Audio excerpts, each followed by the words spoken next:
জানো তো, কোয়ার্টার ছাড়ার সময় যত এগিয়ে আসছে ততই কিন্তু আমার বর একদমই সময় পাচ্ছে না, ভীষণ ওর কাজের চাপ। আর আমি সারা দিন শুয়ে বসে কাটাচ্ছি, কোনো কিছু এখনো পর্যন্ত সংসারের জিনিসপত্র গোছানোই হয়নি। তো জানি না কি হবে, কোনো কিছু বুঝতেও পারছি না। এখন জানো তো এতটা পরিমাণে অলস লাগে আর মনে হয় সারা দিন চুপচাপ শুয়ে শুয়ে ফোন ঘাঁটি, এরমটাই হচ্ছে। কেন, কিসের জন্য নিজেও জানি না। যেমন দেখো না, আগে ঘুম থেকে উঠে পড়তাম 7টা সাড়ে 7টার দিকে, এখন ঘুম থেকে উঠতেই আমার 8:30 9টা বেজে যায়। বর কখন আসে কখন চলে যায় সকালবেলাতে নিজেও জানি না। সকালবেলা তো খুব একটা বেশি আমাদের দুজনের দেখা হয় না বললেই চলে, মানে আমি শুয়ে থাকি, ও তার রেডি হয়ে একাই চলে যায়, কোনো দিন আমাকে ডাকে না।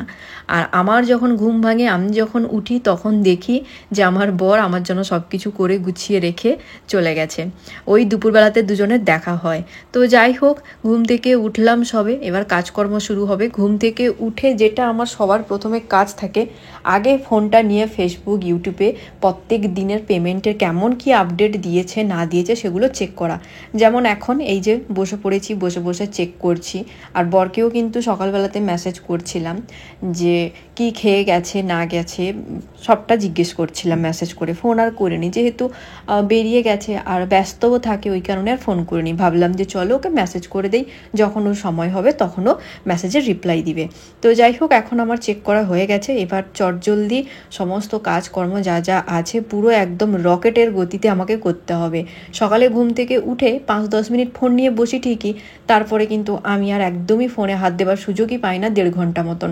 কারণ কাজকর্ম সমস্ত কিছু কমপ্লিট করে ফ্রেশ হয়ে আগে আমি খাওয়া দাওয়া করে নিই, তারপরেই কিন্তু বসি ভিডিও এডিটিং বলো, ভিডিও পোস্ট বলো, মোটামুটি টুকটাক আমার ভিডিওর যে কাজগুলো আছে সেগুলো করতে।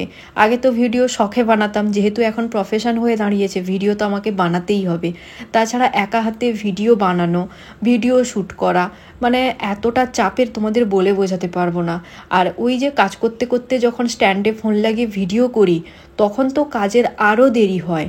মানে যদি কেউ ধরে দেয় তখন কিন্তু তাড়াতাড়ি হয়, কিন্তু যখন ওই যে স্ট্যান্ডে লাগিয়ে ভিডিও করতে হয়, মানে কি আর বলবো, সে যে কতটা চাপের, যারা এমনভাবে ভিডিও শ্যুট করে তারাই একমাত্র জানে। বেশ কয়েকদিন হয়ে গেছিলো রুমটাকে, মানে বেডরুমটাকে ভালো করে পরিষ্কার করা হয়নি। আর তো হাতে গোনা মাত্র 10 থেকে 15টা দিন কোয়ার্টারে আছি, ওই কারণে ভাবলাম যে চলো লাস্টবারের মতন একটু বেডটাকে ভালো করে পরিষ্কার করে সুন্দর করে গোছাই। তো এই কারণেই কিন্তু এখন এই যে গোছগাছ করতে শুরু করে দিয়েছি। তো সবাইকে জানাচ্ছি গুড মর্নিং, ভিডিওটা কন্টিনিউ দেখতে থাকো। আই হোপ আজকের এই ভিডিও দেখতে তোমাদের সবার খুব ভালো লাগবে। তো চলো একদম রুমটা গুছিয়ে নিয়ে তারপরে তোমাদের সঙ্গে শেয়ার করছি যে রুমটাকে কেমন লাগছে দেখতে। চলো এবার দেখাই রুমটা কেমনভাবে গুছিয়েছি।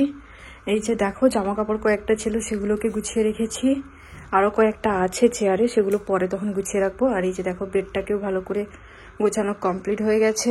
আর এদিকটায় আলমারিটাও গুছিয়ে রেখে দিয়েছি, মানে টুকটাক যে জিনিসগুলো ছিল। আর এই ছোটো আলমারির উপরে যে জিনিসগুলো থাকে সেগুলোও কিন্তু গুছিয়ে রেখে দিয়েছি। এবার শুধুমাত্র রুমটা ঝাড় দিতে হবে, এখনও পর্যন্ত রুমটা ঝাড় দেওয়া হয়নি। তো চলো দেখতে থাকো তোমরা ভিডিওটা।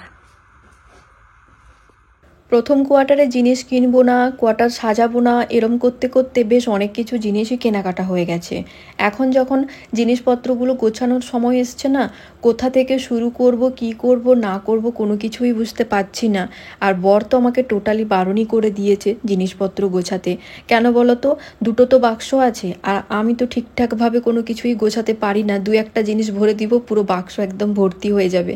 ওই কারণেই আমার বর বলেছে তোমার হাত দেওয়ার দরকার নেই, আমি যখন গোছাতে বসবো তখন তুমি জিনিসপত্রগুলো হাতে হাতে একটুখানি দিয়ে দিও। তাছাড়াও আমাকে বলেছে জামা কাপড় যেগুলো তুমি এখন আর ব্যবহার করছো না সেগুলোই তুমি গুছিয়ে রাখো, পরে তখন বাক্সের মধ্যে এক এক করে ভরে দিব। তো এই কারণেই আমি জামা কাপড়গুলোই গুছিয়েছি, বাদবাকি এখনও পর্যন্ত কোনো কিছুই গোছানো হয়নি। এমনকি কোয়ার্টারে যে টুকটাক জিনিসপত্রগুলো দিয়ে সাজিয়েছি সেগুলোও এখনও পর্যন্ত খোলা হয়নি। তো ভাবছি রোববার দিন থেকেই আমরা শুরু করব গোছানো, কারণ আর তো হাতে গোনা জাস্ট কয়েকটা দিন, জাস্ট বলতেই ধরো 10 থেকে 15টা দিন। দেখতে দেখতেই কিন্তু সময়গুলো কিভাবে কেটে যাচ্ছে নিজেরাই বুঝতে পারছি না। যাই হোক, এখন কিন্তু দেখো পুরো রুমটা ঝাড় দিয়ে চলে এসেছি বাইরেটা ঝাড় দিতে। তো চলো দেখতে থাকো তোমরা ভিডিওটা। যে দেখো আজকে সকালের আমার ব্রেকফাস্ট, ড্রাই ফ্রুটস আর গরম জল। তো এগুলো খাওয়া হয়ে গেলে তারপরেই কিন্তু আমি খাবো কফি। কফি বানিয়ে কিন্তু রেখে দিয়েছি। এই যে এখানটায় বক্সগুলো আছে, তোমাদের তো দেখিয়েছিলাম।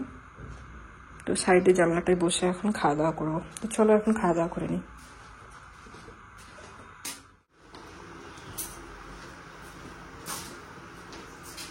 সকালের খাওয়া দাওয়া কমপ্লিট। এখন কিন্তু আমি রান্না বসিয়ে দিয়েছি, মানে বাঁধাকপি ভাজা করবো, তার জন্য কিন্তু বাঁধাকপি কেটে এখন সেদ্ধ করতে বসিয়েছি। আর এখন তোমাকে দেখাতে এলাম যে বাক্সগুলো কোন অবস্থায় আছে। তো বাক্সগুলো কিন্তু কালার করা হবে না, এইভাবেই কিন্তু মানে যেমন আছে তেমন ভাবেই কিন্তু জিনিসগুলো ভরে আমরা বাড়ি নিয়ে যাবো। যেহেতু বরের হাতে সময় নেই, ওই কারণে কিন্তু আর কালার করছি না, বাড়ি গিয়ে তখন কালার করবো। বাক্সগুলো বেশ ভালো হয়েছে, বড় বড় আছে। এসছিলাম দুটো ট্রলি ব্যাগ নিয়ে, আর এই যে দেখো জিনিস হয়ে গেছে বেশ অনেক। এখন দুটো বাক্স দিতে হলো জিনিস নিয়ে যাওয়ার জন্য। যাই হোক, সারা জীবন থেকে যাবে। প্রথম কোয়ার্টারে দুটো বাক্স হলো, জানি না দ্বিতীয় কোয়ার্টারে গেলে আর কটা বাক্স হবে, সবটাই তোমাদের সঙ্গে শেয়ার করব। তো চলো এখন দেখতে থাকো ভিডিওটা। কিছুদিন পরে গোছগাছ শুরু হবে। অনেকেই তোমরা কমেন্ট করছো, দিদিভাই এত তাড়াতাড়ি কেন কোয়ার্টার ছেড়ে দিচ্ছ, এখনও তো 1 বছর তোমার কমপ্লিট হয়নি কোয়ার্টারে আসা। আবার অনেকে কমেন্ট করছো নতুন জায়গায় কোয়ার্টার আছে নাকি, নতুন জায়গায় কোয়ার্টার থাকলে তুমি কবে যাবে, তোমার বর নতুন জায়গায় কোথায় যাচ্ছে, বা অনেকে আবার এটাও কমেন্ট করছে ইচ্ছে করে কেন কোয়ার্টার ছেড়ে দিচ্ছ। এই রকমের অজস্র কমেন্ট কিন্তু তোমরা করছো। তোমরা যারা এই রকমের কমেন্ট করছো তাদের একটা কথাই বলতে চাই, তোমাদের সমস্ত কমেন্টের আমি উত্তর দিব, বাট এই মুহূর্তে আমার পক্ষে সম্ভব হচ্ছে না। ধীরে ধীরে এক এক করে তোমাদের সবকটা কমেন্টের আমি উত্তর দিব। যারা বলছো না ইচ্ছে করে কোয়ার্টার ছেড়ে দিচ্ছি বা এত তাড়াতাড়ি কোয়ার্টার কেন ছেড়ে দিচ্ছি, তাদের একটা কথাই বলতে চাই, আমাদের কিন্তু যখন বলে কোয়ার্টার ছাড়ার কথা তখনই কিন্তু আমাদের কোয়ার্টার ছেড়ে বাড়ি চলে যেতে হয়। আবার নতুন জায়গায় যদি কোয়ার্টার থাকে তাহলে ওখানটায় যাব, আর যদি না থাকে তাহলে তো যেতেই পারবো না, সেগুলো পরের ব্যাপার, পরে আছে। যাই হোক, ইচ্ছে করে কিন্তু আমরা কোয়ার্টার ছাড়ছি না, যেহেতু আমাদের বলেছে কোয়ার্টার ছেড়ে দিতে, ওই কারণেই কিন্তু কোয়ার্টার ছাড়ছি। আর এই যে দেখো এখন কিন্তু রান্নার ঘরে এসে দুপুরবেলাতে যে রান্নাবান্না করব, কিছু সবজিপাতি কেটেছিলাম, যে কটা বাকি ছিল সেগুলোই এখন টুকটুক করে কেটে নিচ্ছি। তারপরে চলে এসেছিলো বর আসতে, দুজন মিলে কিন্তু এখন দেখো এই যে রান্নাবান্না কমপ্লিট করে বরের জন্য প্লেটে সুন্দর করে সাজিয়ে নিয়ে চলে এসেছি, ওকে খেতে দিব, নিজেও খাবো। তো চলো এখন খাওয়া দাওয়া করে নিই, পরে তখন তোমাদের সঙ্গে আবার কথা হচ্ছে। আচ্ছা, এই যে দেখো বাড়ির ওখানে সরস্বতী পুজো হয়, তো ছদ্মবেশ হয়েছে, বোন এখন ভিডিও কল করে দেখাচ্ছে। আচ্ছা,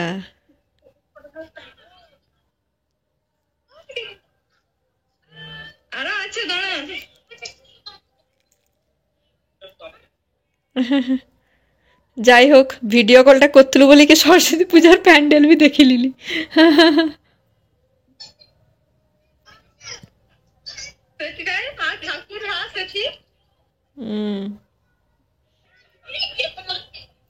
পুরো সাদা মাটা।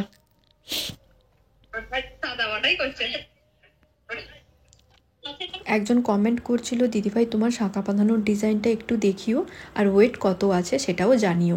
শাঁখা বাঁধানোর ডিজাইনটা তো আমি তোমাদের সঙ্গে শর্ট ভিডিওতে শেয়ার করেছি, বাট ওয়েট কত আছে সেটা আর বলা হয়নি। তো এখন আমি বলে দিচ্ছি, শাঁখা বাঁধানোর ওয়েট আছে কিন্তু 2.5 গ্রাম মতন। আর আমার না এরকম সরু সরু শাঁখাগুলো পরতে বেশ ভালো লাগে, বরাবরই কিন্তু আমি এরকমই সরু সরু শাঁখা পরি, তো এই কারণেই কিন্তু এমনটাই বানিয়েছিলাম। আর এটা তোমাদের দাদুভাই আমাকে ধনতেরাসে গিফট করেছিল, ও বলেছিল তোমার যেটা ভালো লাগে তুমি নিও, ওই কারণেই কিন্তু আমার এটা বেশ পছন্দ হয়েছিল বলে আমি এটা নিয়েছিলাম। তো যাই হোক, তোমরা চাইলে স্ক্রিনশট নিয়ে তোমরাও বানাতে পারো। ভীষণ কিন্তু সুন্দর একটা ডিজাইন বলতে তেমন কিছু নেই, পাতের ওপরই, তবুও বেশ সুন্দর, কিন্তু আমার তো ভীষণ পছন্দের। আর এখন কোয়ার্টারে আমি এই শাঁখা বাঁধানোটা নিয়ে এসেছি, আর ওই যে ভাইরাল পোলা ওটাই নিয়ে এসেছি, তোমাদের সঙ্গে তো শেয়ার করেছি। এবার খুব একটা বেশি কিছু জিনিসপত্র আমি নিয়ে আসিনি, মানে সোনার জিনিস আর কি, সমস্ত কিছুই ব্যাংকে রেখে দিয়ে এসছি, টুকটাক নিয়ে এসছি কয়েকটা। যাই হোক, এই যে দেখো এখন কিন্তু সন্ধ্যাবেলার দিকে বর নিয়ে এসেছিলো হটডগ, সেটা নিয়েই এখন বসে পড়েছি খেতে। আর সাইডে তোমরা দেখতেই পেলে চলছে রাধাকৃষ্ণ। তো আজকের ভিডিওটা এই পর্যন্ত, চলো সবাইকে টাটা, নেক্সট দেখা হচ্ছে নতুন কোনো একটা ভিডিওতে, টাটা সবাইকে।